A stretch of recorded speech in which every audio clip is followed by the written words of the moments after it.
Okay, Chris Jolly here again, C&M Contractors. You can see these spots on the window.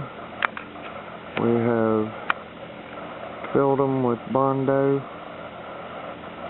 drilled all the rotted places out, got them filled up with Wondow.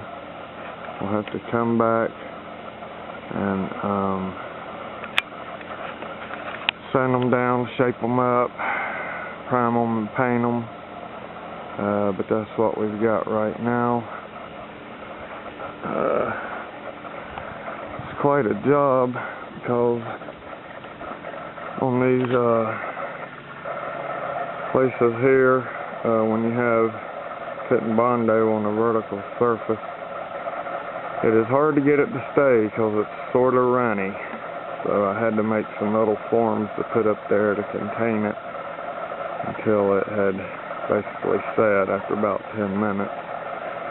So we will be back to do that tomorrow, and we will go over this entire window. I've already sanded this side, but we still got to sand over here and just lightly sand the rest of it so the primer and paint adheres to it really good. But anyway, that's the deal.